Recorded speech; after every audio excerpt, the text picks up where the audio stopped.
Hello everyone, I'm Damini, your host for today, and today I have with me Advocate Lakshmi, who's an advocate in record at Supreme Court. So welcome sir and thank you so much for accepting my invitation. Welcome on board. Thank you so much. Thank you so much, Damini. It's my pleasure. And I've been really looking forward to this for quite some time. And finally, I'm glad that we could schedule it today. Exactly. So without taking your much time, would you mind sharing your law school journey with us? Law school, okay. Uh, so I'm an accidental lawyer, to be very frank, in the sense like I took up law only for the reason my dad was a lawyer. Yeah. So I took up law initial 2 years. I was not very keen or interested in the subject. Then I think it was when I was in my third year, I started reading about great lawyers like Falkiwala, Sirvai, uh, Ketalwad. At the same time, we used to watch Mr. Salve, late Jetli, late Koli Sorabji on NDTV, debating, arguing. So I think that was a tremendous boost or motivation for a young lawyer like me at that particular point of time. I also had few friends, a couple of them in fact. So I don't want to name them because one is in judiciary right now. So he used to be a very voracious reader. So he introduced me to a lot of judgments, a lot of books. So I think he played a major part in my life to actually, motivate me. And I think once there was that inertia, I think, I was very passionate about the whole thing. And then there's no looking back, I think, so far. Yeah. Yeah. So then I was also active in moot court competitions. Then used to participate in certain debates. Yeah, but I think it was a 5 year course. The last 3 years, that is third, fourth, and fifth, is when I think things changed for me. Otherwise, I took up law only because my dad was a lawyer, and I never understood fine. So I think that's the reason why But I like took up law. those who will be watching this video, they'll surely ask you, like when you entered law school, so what fascinates you the most, or like, what was that thing that you actually loved doing? Like beat moot courts, ADR, debates, or what? Like what particular sort of activity you were indulged in? Yeah. So I was in my so I never used to debate or anything in my school days. So I used to be a very shy guy. I used to be an introvert. I used to just stay back and not participate in anything. But it was in my first, I think it was in my second semester or third semester. There was a selection for Jessup Moot Court competition, intra-college Jessup school competition. And fortunately or unfortunately, fortunately for the reason that, we qualified, I was in second semester and we qualified for the competition. But we lost badly in the this one, Jessup round. So yeah. So that was a good exposure. So since then, I've been doing a lot of moot. I think lot in the sense like I think I've been like 5 or 6 moot courts in my college days. But then I realized moot court has nothing to do with how the legal profession is or how the court functions. Exactly. So it's But very different, I think. as you said that you did moot courts as well, but internships are an integral part of law school, right? You have to do it. So would you mind telling us like how many internships you did during your law school days? I might sound very privileged if I say this. Uh, Internships weren't mandatory in my college, at least during my 5 years at that particular point of time.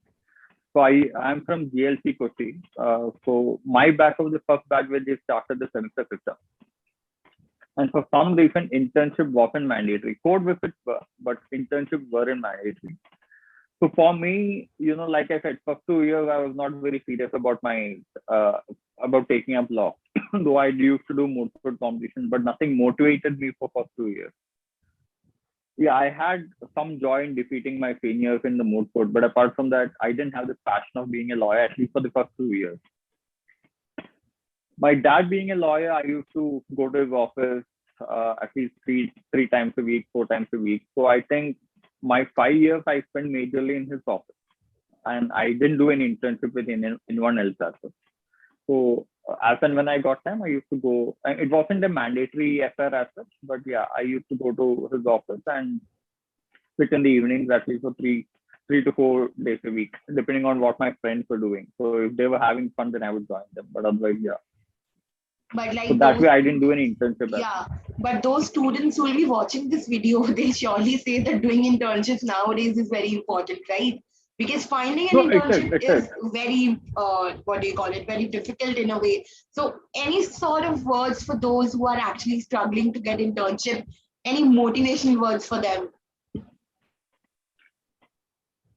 See, I get a lot of applications even now, so I find it very difficult to say no to the people, no to the students, saying when they apply for internship, because there is a limit on how much I can take them in. Uh, and I get applications. I'm sure all lawyers are getting applications. Am I audible, Damni? Yeah, you are. Yeah. What I would suggest is, even if you don't get internship, don't give up. Keep reading. Keep reading judgments.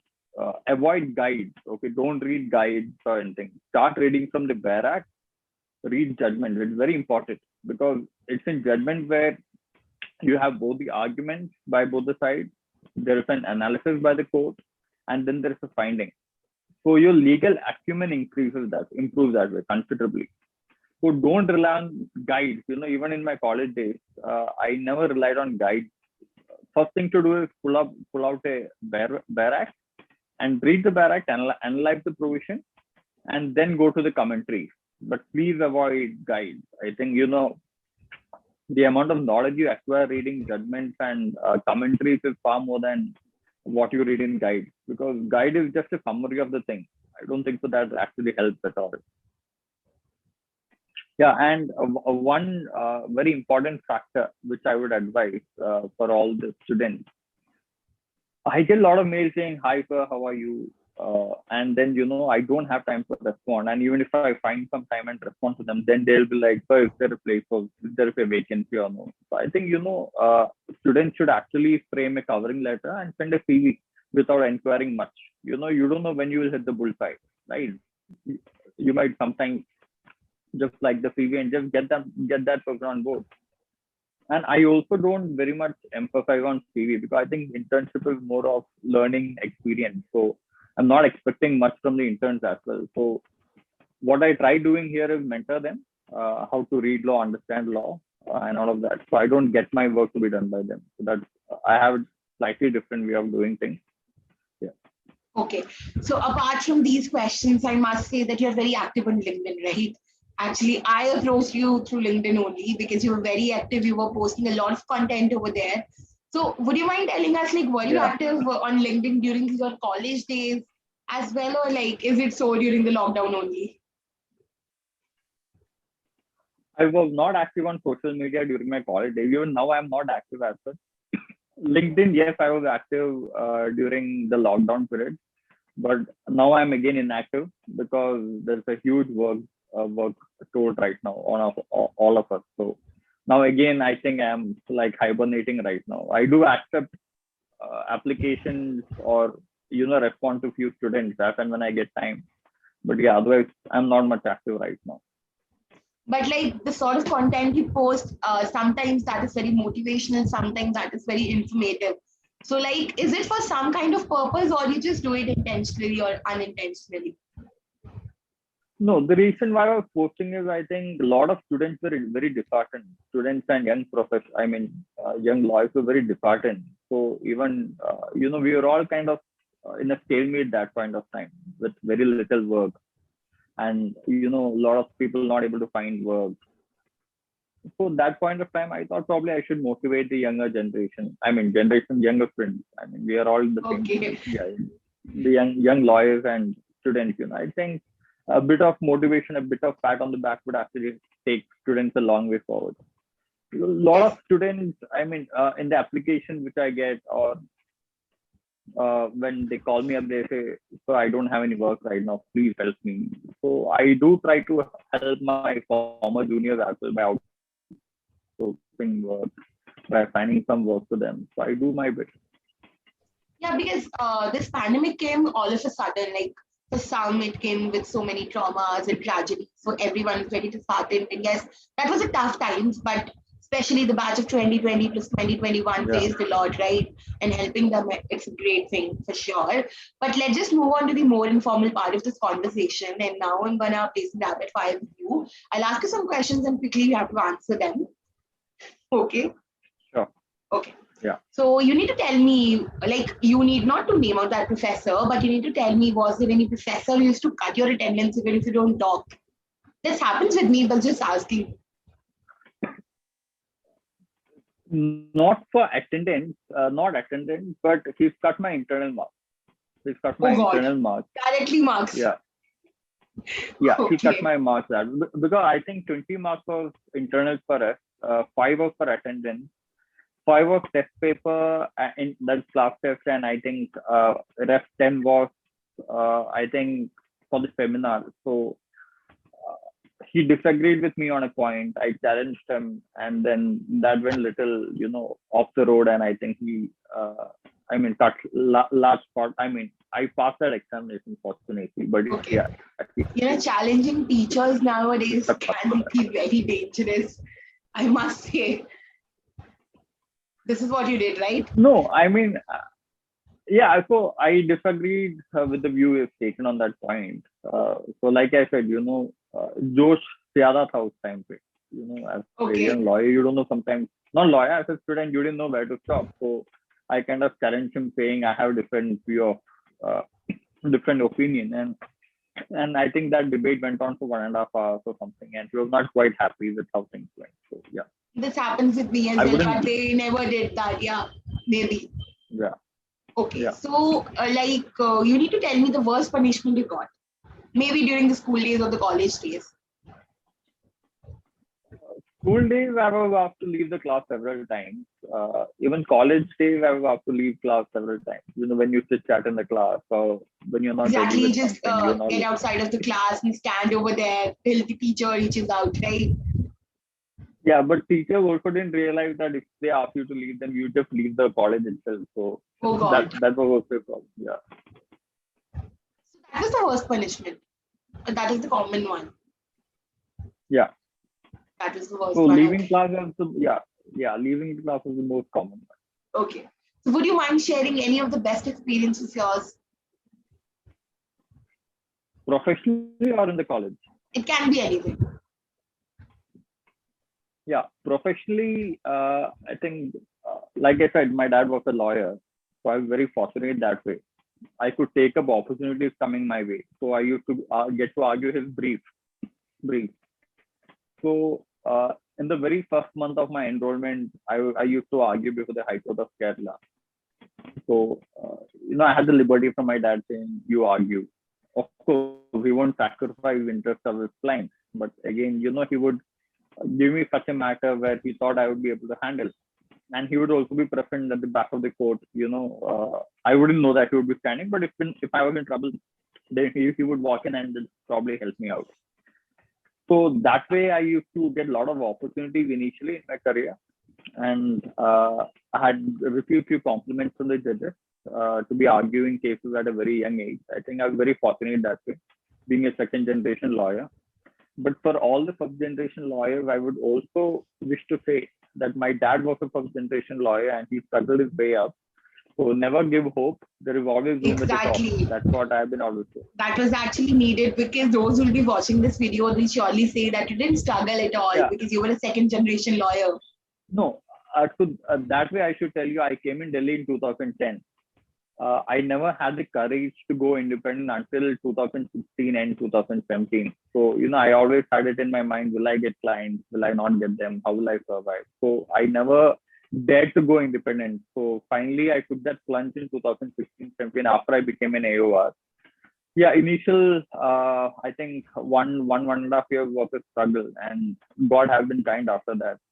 So my message to all the youngsters is put in all your hard work. And don't lose your passion and keep working hard, and I'm sure you'll find your way up. Exactly, because what the trend in the market is right now, whenever you say that you're a second generation lawyer or a third generation lawyer. Just one point, Damni. So when you're a second generation lawyer, you might have a head start. I'm making it very clear. Exactly. You might have a head start, but this profession is a marathon. Irrespective of whether you're a first generation or second generation lawyer, I think, ultimately it's a person with better passion, better hard work, uh, and more dedication who will find his way up than being a first or second generation lawyer. I strongly believe in that. Exactly, because So you might also, have a head start over the others, but this is a long journey, right? You might face yeah, a lot like of I said, struggles. Yeah. I got opportunities in Kerala High Court, but when I got here for 7 years, when I was working with, XYZ firms or senior lawyers, I never got any opportunity. So my opportunity came in when I got independent myself. So for 7 years of my struggle in Delhi, it's a new place. I didn't have any godfather here. I didn't know any person here. So there, I struggled. I think I struggled for 7 years before I decided to go independent.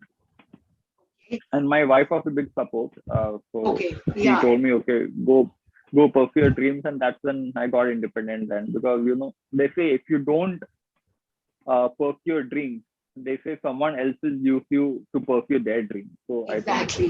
it was high time I wanted to pursue my dreams, and then yeah, my passion was to be an arguing counsel. Yeah, I'm an advocate on record as well, because I realized unless I was an advocate on record, I won't get my own matters. So that is the reason why I became an advocate on record. Okay. So moving forward, would you like to share your worst experience with us? Yeah, so this was again in my initial years of my career. Like I said, I used to get a lot of opportunities in the High Court. So I used to frequently appear before one particular judge.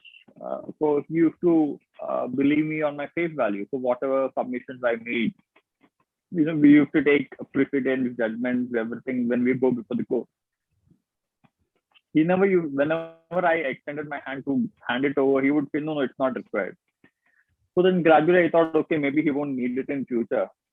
And one day I went without any material as such. I mean, I was ready with the case, but I didn't have any precedents at all with me. So suddenly he asked me, give me the copies of the judgment. And I told him, sorry, I don't have them. Then he's like, he kind of reprimanded me saying, I thought you were one of the studious guys around, but I don't want to put your guard down. So he took my case in the open court that time. So that was quite embarrassing for me. But like I said, it's a learning experience Yeah. than being embarrassing. Yeah. So Okay. then I realized, you can't go to a court without having supportive judgments in your favor or anything. The judge may know, definitely they know more than you, but always do your research and carry the stuff. Okay. So, like, if you are given a chance to direct or produce any movie, what theme would you go for? I think the best part of our life was school and college. I think any movie would be towards that. I think something like Dil Chahta Hai or Three Idiots. I think that's still very close to the heart. I think something probably I mean, Okay. and I would But if prefer I not to may be a just director, but ask you, like, any theme related to particular provision of any law or something like that, maybe related to law, then what theme would you come with? I think the That's a bit present issue difficult of choice, I must the say. the present issue of the data protection bill, snooping, Pegasus. I think this will be a very interesting topic. I think probably. Okay. There's one aspect I think an informative probably movie that too. Okay. So I think I don't have any further questions with the rapid fire, so I'll wrap it up now. But to be on a more Okay. formal note, would you mind telling us something about your office? Like, do you take interns? What is the procedure? Yeah, I take interns. I have 2 to 3 interns per month. I take 2 to 3 interns per month. Uh, Problem right now is the difficulty in managing virtual and physical internships.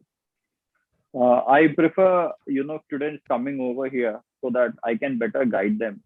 Otherwise, and plus I can also follow up on them. Otherwise, I really don't know what kind of work they're doing. They may probably head in the wrong tangent. So, having an intern here is always better. So I always tell the students, at least come twice a week or thrice a week to the office if it's possible. Yeah, but otherwise, yeah, because of the situation, I do permit online internships as well. Okay, Virtually. so like, what is the procedure right now? If one wants to come and intern with you, like, what is the procedure? They can email me their CV with a covering letter. And to be very frank, I don't check their CGPA or whatever. So that's definitely not my criteria. Okay. So what I tend to see in their CV is how passionate they are about the subject. And I don't want them to do internship only because it's part of their curriculum. So if I feel they are, passionate about the subject, I will call them. I'll have a teleconversation with them. Unless it's coming from a college, it's coming from college, then probably I don't do that. But otherwise, yes, I do have a word with them, try to understand what they're looking for. And if I fit in their criteria, then probably I take it back. And do you help people getting other internships? Maybe not in your office, but do you refer them at other places? I do put in a word with my friends and colleagues, if they have internships. But like I said, everyone is receiving so many internship applications these days because of the difficulty of because of the difficulty they're facing in getting. So I think everyone is in the same position right now. We have Okay, less lawyers and more students. Less lawyers and exactly more my students. point. Yeah, and we have And so many law colleges now that every college or university, not particularly the law college, but every university has a center of law for them, right? yeah, earlier, how it used to happen was probably the students who stayed in Delhi or who are studying in Delhi in and around Delhi used to apply.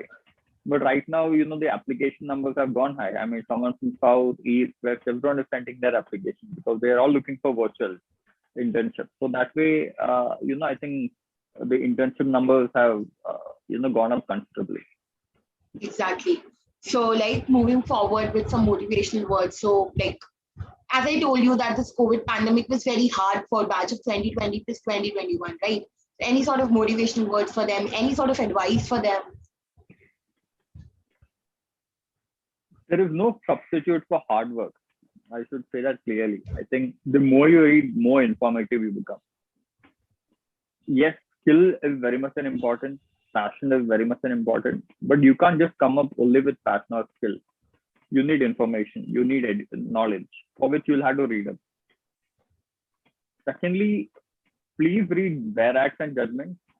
Please don't read head notes. Please don't read head notes at all. Just go to the judgment straight away. And then probably as a refresher, go back to the head notes. But otherwise, I would say avoid reading head notes. Even for research, now we have all the search engines, so we put in search words and you find thousands of judgments. And again, when you look within the judgment, you look for the keywords. I would suggest, before doing that, you pull out a commentary, assuming you are researching on, say, Article 19, you pull out Firwai or you pull out D.D. Basu and read Article 19. You will get 100 other ideas than what you would have imagined. And after that, you may narrow down your research. So my advice would be to read commentaries first, a textbook, which would explain you things. Otherwise, you're focused only on keywords. So by focusing on keyword, you don't get anything. So instead of that, I think I would suggest you read commentaries. Then one major fact I would say is it's important to have passion. It is equally or more important to have patience, because the reward which we get in this profession is not in first 5 years or 10 years, it's later. So if you give up in the first 5 years or 10 years, you look upon yourself. So therefore, I would suggest to have patience. Like late Kalkiwala had said, God pays, but not every day. So keep your passion going, keep your patience high, and I'm sure someday in future you will get the reward for all your hard work. And So, one like, very important, yeah, one very important tip: not to exploit clients and never to lie in court. Sometimes we might be very sad if we lose a case or if we are on the losing side. Uh, but don't exploit a client in the sense like don't lie to them saying you have a fantastic case. Tell them pros and cons and let them take a decision. Because client also spends their hard-earned money on you, right? So try not exploiting clients that way. That is one. Secondly, be very fair to the court, be very fair to the opponent, because you might win or lose a case, but it's very bad to lose a judge or a colleague at bar. So be fair to the court. Learn to admit your mistakes. Learn to admit, try to distinguish, but don't lie. And be very kind to your opponent, no matter how old or young they are. Because I've seen, initial years, the senior advocate might probably want to put you down. But I have also seen there are several senior advocates who would actually motivate you. When you argue very well, they would probably start off complimenting, saying the younger, colleague at the bar has argued very well. So I think, we should all motivate the younger ones than try to show off your uh, skills and your knowledge and your power. So I think, yeah, these are suggestions in broad. That was like a good piece of advice for those who are actually struggling with something. But sir, like any sort of advice for those students who are in the initial years of the law school, if they're not getting internships, if they're not into some sort of activities, how can they head start right now? Like how can they proceed right now? See, learning never stops. If you want to learn, like I said, read judgments, because like when I was in college, like I said, I didn't do much internship, but I spent considerable time reading judgments. So I used to read all the landmark judgments. So I think by the time I passed out, I think I would have covered at least 60-70% of all the landmark judgments. So please read judgments. We all know that Keshavanda Bharti is on basic structure doctrine. But what is basic structure? Why did the court hold? So, no one knows that. So you read a 700 page judgment. I think it may take, it took me 3 months, I think, to finish reading that judgment or to probably understand that. But I think it's worth the time and energy. So read judgments. Don't get, demotivated if you don't get an internship. Utilize your time instead of sulking and being sorry for yourself or accusing the pandemic. I would suggest read judgments, read commentaries, try avoiding guides. Because guides summarize the whole topic in half a page or 1 page. That doesn't help you, nor in your exam. So utilize this time to actually develop your knowledge on the subject. That's And I actually think a there are a piece lot of of avenues. advice. Yeah, there are a lot of avenues. There are different practice areas. There are. So I think there are a lot of avenues that way. So one should not get detected at all. I'm sure everyone will have their way up. So it's just like I said, patience and perseverance and passion is that what's required. So that was a good piece of advice for those who are actually struggling with something, or if they don't have anything to do right now because online classes are going on or online Yeah. internships are going on. You don't have to go to law school. You don't have to attend those early morning lectures. You don't have to go to internships offices where you have to spend a lot of time working over and here and there.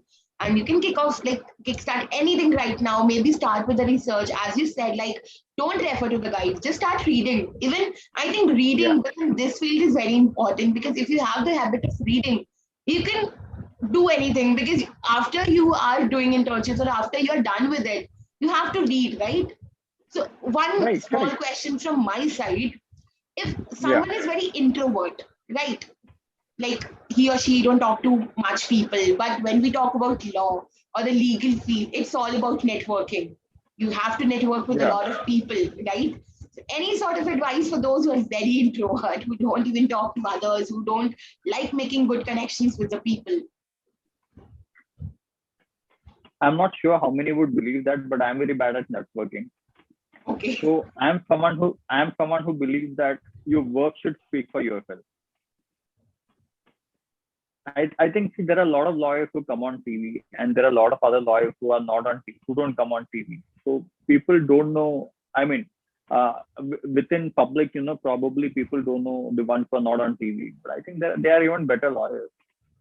So I don't want to take names, but there are fantastic lawyers who don't come on TV, but who are, in the top 5 lawyers. So I don't, yeah, see, networking is important, but I'm very bad at it. But I am of the opinion that, your work will speak for yourself. Okay. But like those who will be watching this video, they'll see that networking is very important. You have to know a lot of lawyers. You have to talk to so many people so that you make good connections with them, so that they can help you anytime. Because networking is a bimutual process. The thing you do with them, they'll also do something for them, right? So like any sort of Yeah. thing, like any sort of advice and any sort of tactic for those who don't speak at all. Like this is also not good, right? You don't speak at all, though you are not that person who doesn't do networking or something like that, but at least to talk to so many people, right?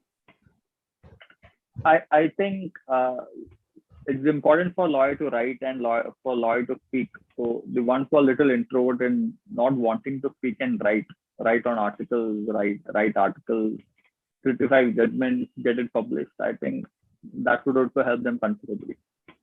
Okay. So with this, we wrap up the session, and I must say that that was a great session. Your piece of advice for those who are struggling to get something or who are just struggling to start up something, they can surely watch this video and get an idea as to how to proceed. And once again, I would like to extend my heartfelt gratitude to you for accepting my invitation and coming to this channel. Thank you so much. Thank you so much, Damini. It was a pleasure, and I'm wishing all the young lawyers and students all the very best. Don't lose hope. You all have a great future ahead. Believe in yourself, and I'm sure things will fall in place. Thank you, sir.